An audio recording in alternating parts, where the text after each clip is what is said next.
Tonight we're going to be in Exodus 33. I'm reading from the New American Standard Bible from 1995, verses 12 through 23. And you kind of have the passage in front of you. You're just missing some of the words. But we'll go over that. What we're going to do is in these on the sheet that you have is we're going to put the meaning or the word meaning behind the word itself. So don't write the actual words that I say. Wait until we get to it. So I'm going to read once through it, and then we'll go back through it, and you'll be able to write those in. Then Moses said to the Lord, "See, you say to me, 'Bring up this people,' but you yourself have not let me know whom you will send with me. Moreover, you have said, 'I have known you by name, and you have also found favor in my sight.' Now, therefore, I pray you, if I have found favor in your sight, let me know your ways, that I may know you, so that I may find favor in your sight.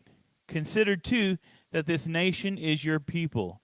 And he said, "My presence shall go with you, and I will give you rest." Then he said to him, "If your presence does not go with us, do not lead us up from here. For how then can it be known that I have found favor in your sight, I and your people? Is it not by your going with us, so that I and your people, may be distinguished from all the other people who are upon the face of the earth?" And the Lord said to Moses, "I will also do this thing of which you have spoken, for you have found favor in my sight, and I have known you by name." Then Moses said, "I pray you, show me your glory." And he said, "I myself will make all my goodness pass before you, and will proclaim the name of the Lord before you. And I will be gracious to whom I will be gracious, and I will show compassion on whom I will show compassion." But he said, "You cannot see my face, for no man can see me and live." Then the Lord said, "Behold, there is a place by me, and you shall stand there on the rock. And it will come about, while my glory is passing by, that I will put you in the cleft of the rock and cover you with my hand until I have passed by. Then I will take my hand away, and you shall see my back, but my face shall not be seen." So verse 18 actually says kind of the title of the message, which is "Show me your glory." And it's interesting here because if you look over the passage and read it, one of the things that came out to me is it's a very heavy or weighted glory. So it's not talking about just simply seeing something that's out there or hearing about something that's out there, but he wants to have the real. You know what I'm saying? And he's wanting God to go with him and not just send him. And so it's interesting there that he wants more of it. So he's desiring God to go with him everywhere he goes. And sometimes we know that God sometimes sends us, right? But Moses had the, let's say, the audacity to request that God went with him and made his way known. So at the beginning there, it says, "I pray, if I have found your favor in your sight, let me know." Well, when we look at the original Hebrew language, that word is actually reveal. And this is what you can write in the box when we give that information. "Your ways, that I may know you, so I may find favor in your sight." It was interesting because Moses knew God. You know, he had been appointed as a leadership in this, and Moses knew who God was, and Moses knew what was going on. But it's interesting though that he wanted to know even more about God. He's like, if I found favor in your sight, reveal your ways. Reveal why you do what you do, how you're going to do things, what you're going to process through. And it's interesting there because he says that not only am I according to you, can you imagine that? Okay, here it is. God, you chose me. Aren't you going to show me something? That's what I kind of get from Moses here. But then again, he was always very ostentatious. He was out there, and he didn't hold back anything. He even killed one of the Egyptians, right? Because he was just so proud and profound. But it's interesting that it says not only him, but then this nation is your people as well. And at one point he goes, that I and your people who are yours. But it's interesting. So in verse 14 it says, and he said, my presence, which is actually person. So presence becomes person. And shall go, instead of saying go, it'll say walk with you, and I will give you rest. So it literally says, this is God talking, my person shall walk with you. Isn't that powerful?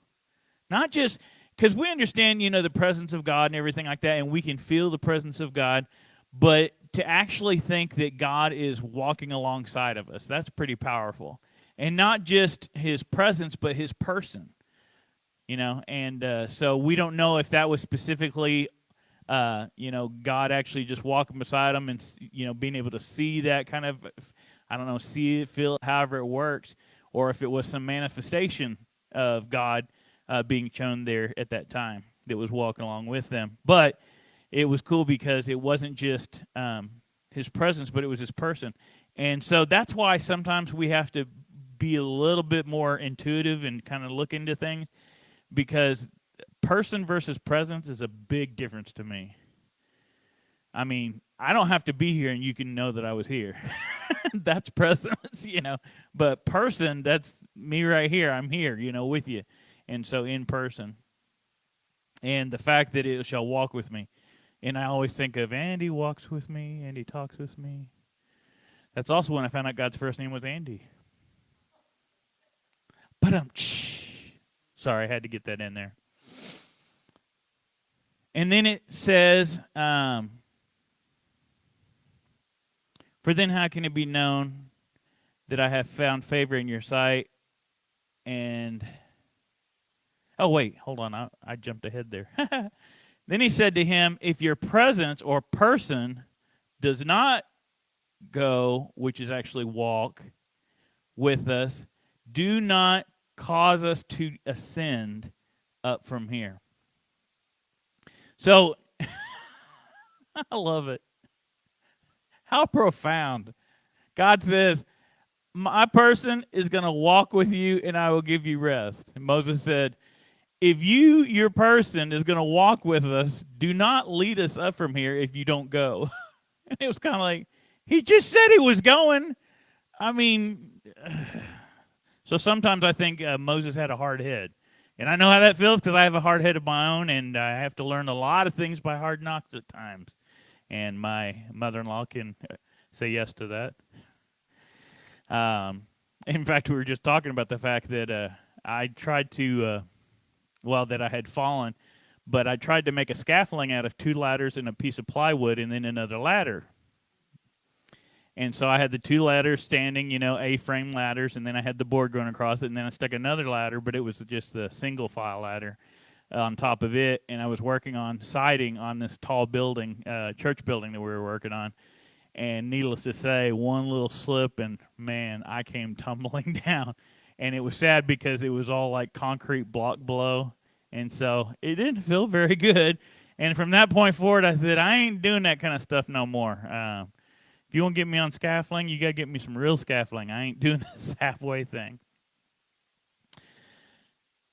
So then we go on, and it says, for how then can it be known, or how can people acknowledge? How can it be acknowledged that I have found favor in your sight? So it wasn't so much that people have an idea about it, but that they actually see it.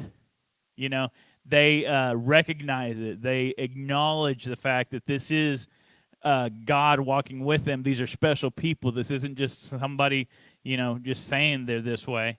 And we know without a doubt that they have found favor in their sight. And is it not by your going with us so that we and I, your people, so going and walking, so basically, is it not by your walking with us? Sorry, I'm kind of getting a little confusing here. So that I and your people, I and your people, that's just interesting, may be distinguished or set apart from all the other people who are upon the face or surface of the earth. So it's very interesting. Distinguished would to me be somebody who was within a group, but you could tell that they were an important person within that group. Being set apart to me is the fact of taking somebody and saying, look, I'm not going to do all the things that y'all will all do, and I have separated myself apart because I don't want to go the same way you're going, kind of a thing. And so I take myself and set myself apart, and then, of course, I'm praising God or whatever, and maybe the world is doing something else, going somewhere other direction. And so, and once again, it talks about walking, which I think, like I said, is very person oriented. And then the surface of the earth. Because I always didn't like that when they said face of the earth. Because I don't know about y'all, but every time I've looked at astronauts take pictures of the earth, there's no face. I'm just saying. So it's always really messed with me. It's just like, why would you say that? I mean, supposedly the moon has a little bit of a face if you look at it at the right time and all that kind of stuff. But it's just kind of interesting the way that works. So I've never liked it. So surface is actually what it was talking about. And I guess face just personalizes it if that's the case. I like this next verse, 17, because it says, the Lord, or the one true God. So one true God is what goes in that little blank there. We have to understand that he was Alpha, Omega, beginning and the end. He was completely in charge. And I like it because he's the one true God. Because if we notice throughout all time, there were different gods and things that were going on and things that were going around. But God was the one true God. He was the one, the way. He was the one that everybody should have looked to because he actually had the power. It shows it in, Elijah? No, that was Elisha. With the flaming and the sacrifice with the water. And so that was God. God worked with Moses and them crossing the Jordan and the Red Sea. We also see that, God just worked in tons of areas. And it's important to know that he's the one true God. In fact, I love it because the one true God also speaks to Paul. Paul was talking about you've got these temples and all these different temples to these different gods, but you've got one out there, that's missing who this is. And I'm telling you right now, this one true God is God, Abba Father, and so the Lord who reigns above. And then, so the Lord was saying to Moses again, he said, I will also do or produce. Because if I say I will do, then that means I'm going to do it myself and it's going to work out. But if I am saying I will also produce, produce, you can't make grow. You can do things to help it, but you can't make it grow. And so if you're thinking about that, it's something that he is going to do through them. And so basically, he's going to ignite the fact that they can produce things and like bear fruit, like we were talking about, in the Word of God. It says be full of, the fruits of the Spirit. But we come up, and so it's producing something out of us. And so I like that because it involves us again, definitely involves us in this whole process. And God isn't talking about just doing something for us, but he's going to bring us through this, and then we're going to be able to have more of an understanding, of course, understand God's power more and understand what that's all about. And I love the fact that at the end of this verse 17 it says, and I have known you by name. It's so important. It's so important to know that you're important. Too many people today are left out, and a lot of them are left out in the cold thinking that nobody cares about them whatsoever. But we know that God knows your name. We know that he knows the count of the hairs on your head. We know that he has a individual knowledge of each and every single one of us because he knit us, made us in the womb. So you know what I'm saying? So he goes along with this whole process, and so he knows us. And so many people are need to know that God knows them, that God cares about them, that we care about them. And so make sure that you are doing that in all that you can do. So next it says, then Moses said, I pray you, show me your glory. Now, glory in this instance, when Moses was saying it, was actually considered abundance. So it's like, show me your abundance. Show me everything that you've got, everything that's available to me. And later on, we'll see the difference there, because God actually says glory, but he's talking about splendor then. So when it comes from man, it's show me all that you have for me, And then it's like, and then when God says it, he's talking about this is the beauty of who I am. So it's very interesting how it breaks it apart there. But when I talk about praying abundance, a lot of times abundance seems like abundant living, to where you're making all the money you can make, and you're, living healthy and all these kind of processes. But I think there's so much more than that, and I've been learning that a lot here within the past 7 years, let's say 8 years maybe. But I've been learning a lot about the fact that it's not about a happy feeling. It's not about things working out the way you think they should. But we can operate in the abundance of God and who he is, because I don't have to worry about things. God's got me, and God's got me taken care of. And so the fullness of what he is covers the lack of what I have. And that's powerful to me. Even though sometimes I can't see it. Even though sometimes I get frustrated, all that he is covers all that I don't have. And so then God responds back to Moses and says, I myself will make all, and I like this, it says, instead in that little block, it says the totality of. So that means everything adds up to, the totality of my goodness, or beauty is the word that's used there. So my beauty is in the next block. But it's interesting here because it's talking about the totality of. So it's basically not saying that, because you can say all. In fact, my dad used to say something that he said, all means all, and that all means, which is, pretty accurate to the fact. But it doesn't. It encapsulates everything, but it doesn't account for everything. And so I like the fact that it says the totality of, meaning that if you counted up all these different things, that's how good God is. Isn't that awesome? And so it calls us back to the fact of remembering what things we have been through and what things we have processed through, what God has done for us, because then we understand more of the totality, or we kind of add those things up and realize that, man, God's awesome, and so we can see his beauty pass before us, and then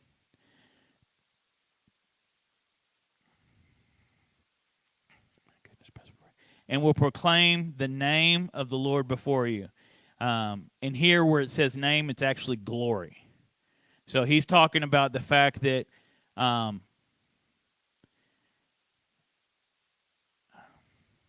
to think of the best way to say this, but basically he's saying that his name represents who he is, but his glory represents what he is. I don't know, like for instance, me, okay? I am Jason Norvell, and some people know what that means, some people don't know what that means. But at the same time, there's things that I can do, and there's things that I can accomplish that maybe would be able to be a benefit to people. And so, like for instance, I can fix computers. I'm a big nerd. I can do websites, graphic design, just all kinds of stuff. I can talk in front of people for endless hours. I love it. I think it's great. But God said there, he said, and will proclaim the glory of the Lord. So basically, he's going to, because Moses said, what? Show me your glory? So here the Lord's saying, I'm going to show you the glory. Right? And so it's going back to that. And then I love it because it says, I will be gracious to whom I will be gracious. Basically saying that I don't care what anybody else says. If I want to love somebody, I'm going to love somebody, you know? But here it said, instead of be gracious, it actually talks about showing favor. So I will show favor to whom I will show favor. And I like that because while grace is good, grace is wonderful, favor is also great and wonderful. In fact, I've read, not that I've read all the book, but I've read a lot of the book of Unmerited Favor by Joseph Prince. And it's amazing just to look at kind of the different ways and the different things that are brought across and seeing how much he favors us. He's not, wow. To me, it's like favorite, right? He favors us. He puts us above everything else and says, look, you're my favorite. And so I'm going to show you that you're my favorite. I'm going to show you to whom I will be, that. And then he goes, I will show compassion on whom I will show compassion. But, and this is God saying this, but you cannot, which, I mean, means kind of the same thing, but it says it a little bit differently, are unable to see my face. So it wasn't so much,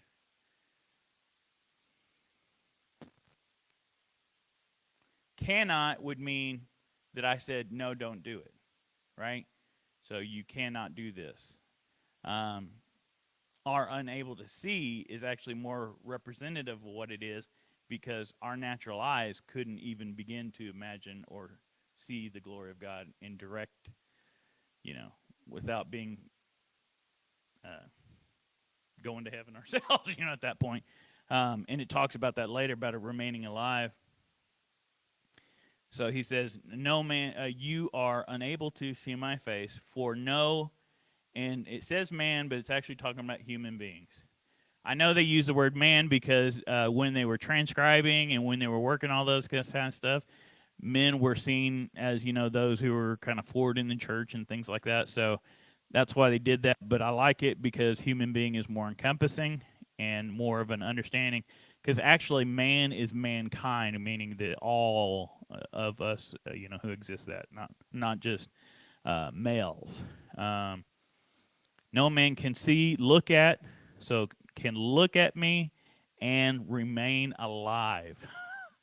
I like that because it doesn't say no man can see me and live, but they can't. You can't be alive if you see me. It's and so many times we look at things and we're so positive about, and that's what's interesting. Moses said, show me your glory. He wanted to see God in every way possible, but God was like, I'm sorry, I could show you myself, but then you wouldn't be able to accomplish the things that I'm having you to accomplish here. And so he said, but I'll make you this deal, and it's interesting to see how this continues out. But it says, then the Lord said, behold, there's a place by me, and you shall station yourself there on the rock. And I like it because it's not just stand there on the rock, because, I can go stand on a rock. But if you're stationed there, you're set. That is your appointed, given place to be at that time, and you're taking and containing that space, and that is your space. And so much time when I hear that station, I think of military, because they have different stations and different things throughout the land that they're working at. And it says, and it will come about while my glory, and like I said, so my splendor. So splendor is written here, which is different from, remember Moses said the abundance of God and all that he is? So all the things that make up him. And now this is saying, God is saying my glory. He's saying my splendor. He's saying, not all that makes me up, but everything that I am is capable of all this stuff. So it's more in who he was than what he has accomplished or what he has done, and the abundance that comes from knowing God and who he is. And then the very last part, I love this because it says, it's passing by that I will put you in the cleft of the rock and cover you with my hand until I have passed by. Then I will take my hand away, and you shall see my back, but my face shall not be looked upon.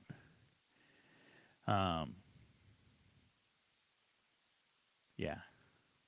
It's just powerful to think about that. I mean, I couldn't even imagine. It's like, human beings being able to see a celestial being. No, it just doesn't work that way. It doesn't happen. I mean, like if you saw God how He was, you couldn't encapsulate it. You couldn't capture it. It would blow your mind literally. And so that's why. In fact, that's why we do a lot of things we do here on Earth. We make up time because why? We need a construct to operate by. God didn't create time. God is outside of time. And so, but see, once again, that kind of jumbles your mind. You're thinking as a human, and it's hard to do. And eternity is another one of those things that's just really hard to do and wrap your mind around. But anyway, we can see how powerful God is, and then the concession that God makes for Moses. He didn't have to do this. He could have just said, "No, you can't. No man can see me," and just been done with it. But he said, "Look, I'm gonna put you in this cloud. I'm going to cover you until I pass by, and you can see the backside of me." You know what I'm saying? And so he makes this small concession with Moses, and it's just like, whoa, why would you do that? Especially as, well, I guess that goes to show you that if you speak directly to God and are up front with Him, then a lot of different things can happen than you can probably imagine. So don't ever hold yourself back from speaking to God, because that is where you find the truth, and that's where you find more about what's going on. We don't even have words to describe, and that's why it's so hard, even when they did translations and stuff like that. That's why it's hard to do, because really there's no words to encapsulate who God is and what He's capable of and what He has done for us. And so, very powerful. So what I want to do real quick, just to add the emphasis on this a little bit better, is I want to read through it with the verbiage that we have found when going back and looking at this. So then, and if you haven't missed it, you can actually catch it as we go by it. So then Moses said to the Lord, "See, you say to me, bring up this people, but you yourself have not let me know whom you will send with me. Moreover, you have said, I have known you by name, and you have also found favor in my sight. Now, therefore, I pray you, if I have found favor in your sight, reveal your ways, that I may know you, so that I may find favor in your sight. Consider, too, that this nation is your people." And he said, and this is God saying it, and he said, "My person shall walk with you, and I will give you rest." Then he said to him, "If your person does not walk with us, do not cause us to ascend up from here." Cause us to ascend up from here. And like I said, I was going back and forth so many times, I kind of lost it.